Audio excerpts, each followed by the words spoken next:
sa basketball.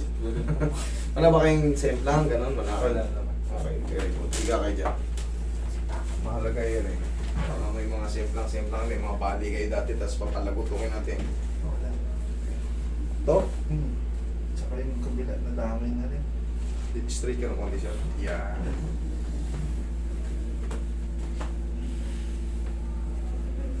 Nadamay na rin.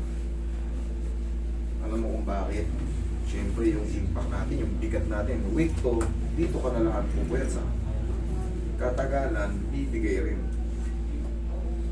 Ayun. Sir, may mga scratching na yung tuhod mo ngayon, no? Nilalaro ko pa yung kakulang sir. Grabe. Anong nangyari rito, sir? Kumbaga, may injury ka na, siyempre, kaya-kaya pa eh.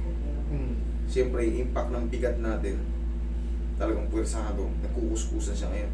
Nadadagdagan niyo ngayon yung yung sugat ng cartilage, yung puting buto, malambot kasi yung kumpara sa yung ito mga proximal bone natin. Ngayon, katagalan niya, pag may mga matatalim na yun doon, may mga kantuhan eh, sisirain niya yung meniscus mo.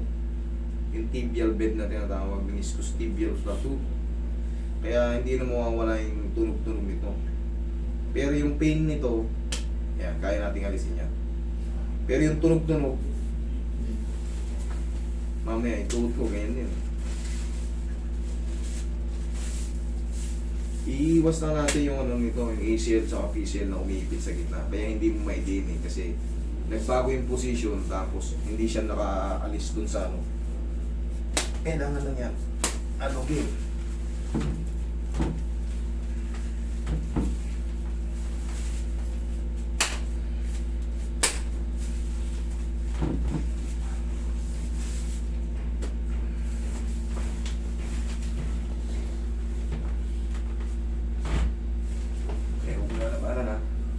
Isa pa. Thank you.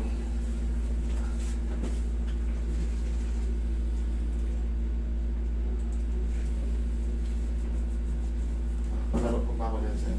Oo. Ano ko. Pahinga mo lang doon ng mga 1 linggo. Wala naman siyang maga eh. Kumbaga, ang nangyayari kasi sa'yo, bunga rin ng pagkabigat mo yun. Kaya pag, siyempre, shock absorber natin to eh. May sira na, nasisira pa lalo. Maglagay ka ng knee support. Pag maglalaro ka, kailangan yun kahit pa paano. May support na natuod mo. Tsaka kung gagaan ka ng konti, mas maganda. Talagang, siyempre, alam mo naman, saan papunta ang bigat. Pag yanig natin, yan, shock absorber natin yan. Parang mga truck lang niya, kita mo naman, mga muwelye. Pero, pag yung loaded na, umiibigay rin. Sa atin ganun din. Pinakamabilis daw magpagaan yung lemon water. Pakuluan mo yung lemon. Hindi ka naman acidic. Acidic na may... Acidic ka? Ay, wag mo. Makaming rayuma ko na minsan. Hindi ubra sa yung yung lemon maasim. Tapos acidic ka, hindi pwede yun. Kailangan nito, walking ka muna, papawis. Normal na papawis lang. Sa umaga, magbilad-bilad tayo.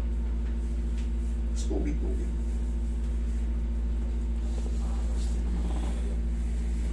Pawas talaga. Medyo, dito pa lang, sa 2 legs mo na to, napakabigat na eh.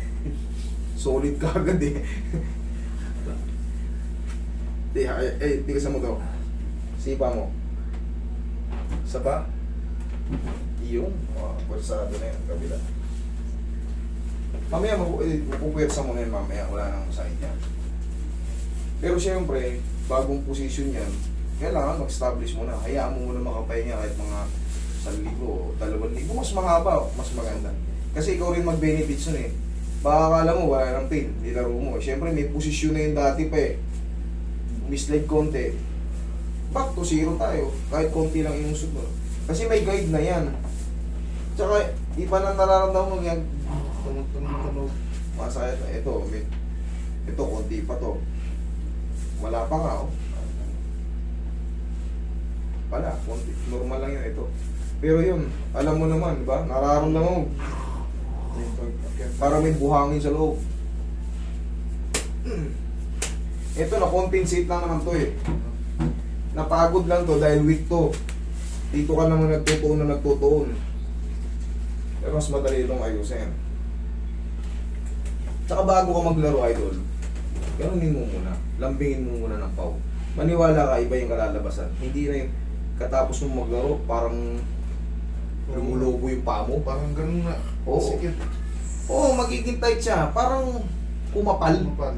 Pero pagkadating na sa linggo, okay na naman. Pero pag yun nga, after mo maglaro, Gumagano talaga. nangyayari rin sa akin yung tol. Alam mo kung bakit. Siyempre, sa tagal kong di naglalaro. Yung tagal ko na kasi na naglalaro eh. Dati, sa Saudi ako, bihira lang din ang laro. Talagang buwanan lang din. Pagka minsan, puyat kasi. Ang ginawa ko lang doon, minamassage ko lang. Pero nagbago na. Kasi ang tagal, kumbaga yung mga dating hindi nakakakilos ng mga muscle, tapos bigla mong pupuwet sa'yo. Sisingaw yung ano mo. Kaya kailangan massage nyo ba yan. Obserbahan nyo, believe me, tignan nyo. Bago kayo maglaro, yung mga nakakaranas ng mga aray-araytis, rayo-rayo-royuma, bago kayo maglaro, ganun din yung muscle nyo.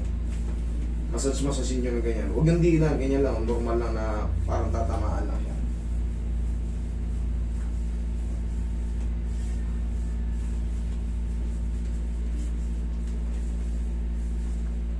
Tigisan mo ba ito? Sipa mo. Isa pa? Okay. Testingin mo ngayon dyan. Testingin mo ngayon dyan.